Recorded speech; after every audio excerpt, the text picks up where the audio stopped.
বঙ্গোপসাগরের শান্ত নীল জলরাশি, যেখানে এতদিন ভেসেছে বাণিজ্যিক জাহাজ, মাছ ধরার ট্রলার আর আঞ্চলিক অর্থনীতির স্বপ্ন, সেই জলরাশি কি এবার পরিণত হতে যাচ্ছে বৈশ্বিক শক্তিগুলোর নতুন ভূরাজনৈতিক যুদ্ধমঞ্চে?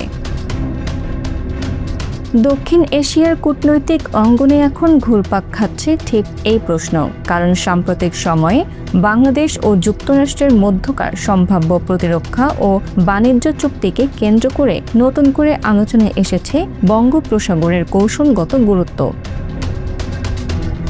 বিভিন্ন আন্তর্জাতিক ও আঞ্চলিক গণমাধ্যমে দাবি করা হয়েছে, আলোচনায় থাকা আকসা অর্থাৎ acquisition and cross servicing agreement এবং GSOMIA general security of military information agreement বাস্তবায়িত হলে বাংলাদেশের কৌশলগত বন্দর ও বিমান ঘাঁটিতে যুক্তরাষ্ট্রের সামরিক প্রবেশাধিকার বাড়তে পারে। এর অর্থ চট্টগ্রাম, মাতারবাড়ি বা বঙ্গোপসাগর ঘিরে গুরুত্বপূর্ণ স্থাপনাগুলোতে মার্কিন যুদ্ধজাহাজ রিফুয়েলিং, রসদ সংগ্রহ কিংবা প্রযুক্তিগত সহযোগিতার সুযোগ পেতে পারে। বিশ্লেষকদের মতে, এটি বাস্তবায়িত হলে বঙ্গোপসাগর থেকে ভারত মহাসাগর পর্যন্ত মার্কিন উপস্থিতি আরও শক্তিশালী হবে, আর সেখানেই তৈরি হচ্ছে নতুন কূটনৈতিক সমীকরণ। দীর্ঘদিন ধরেই ভারত বঙ্গোপসাগরকে তার নিরাপত্তা ও কৌশলগত প্রভাব বলয়ের গুরুত্বপূর্ণ অংশ হিসেবে বিবেচনা করে।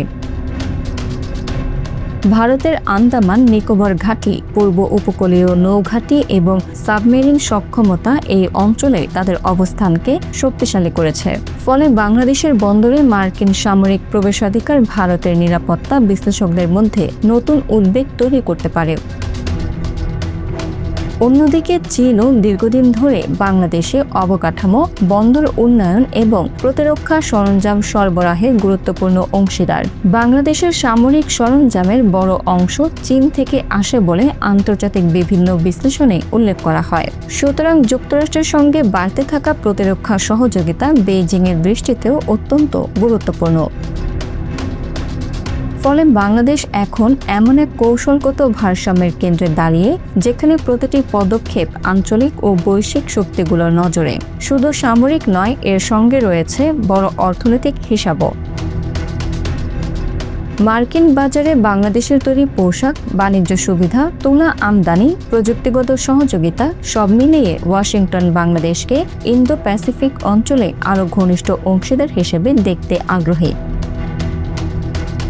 বিশ্লেষকদের মতে, এটি যুক্তরাষ্ট্রের বৃহত্তর ইন্দো প্যাসিফিক কৌশলের অংশ হতে পারে, যেখানে বঙ্গোপসাগর একটি গুরুত্বপূর্ণ সামুদ্রিক করিডর। এই বাস্তবতায় বাংলাদেশের সামনে সবচেয়ে বড় চ্যালেঞ্জ হল কৌশলগত ভারসাম্য বজায় রাখা।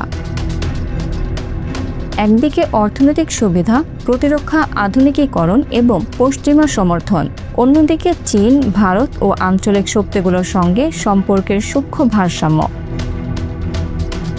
রাজনৈতিক পর্যবেক্ষকদের মতে, বাংলাদেশ যদি এই ভারসাম্য দক্ষতার সঙ্গে বজায় রাখতে পারে, তবে দেশটি দক্ষিণ এশিয়ার ভূরাজনীতিতে আরও গুরুত্বপূর্ণ শক্তিতে পরিণত হতে পারে। কিন্তু ভুল কৌশল বা একমুখী নির্ভরতা পরিস্থিতিকে জটিল করে তুলতে পারে।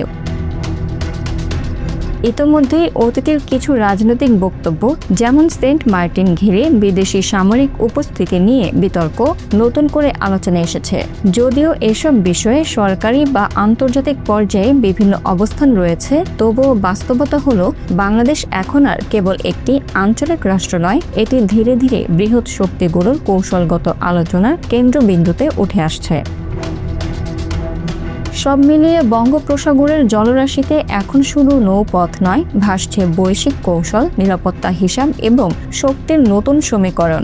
বাংলাদেশকে সফলভাবে এই ভূরাজনৈতিক চাপ সামলে নিজস্ব স্বার্থ রক্ষা করতে পারবে, নাকি বঙ্গোপসাগর হয়ে উঠবে যুক্তরাষ্ট্র, ভারত ও চীনের নতুন প্রতিদ্বন্দ্বিতার উত্তপ্ত কেন্দ্র?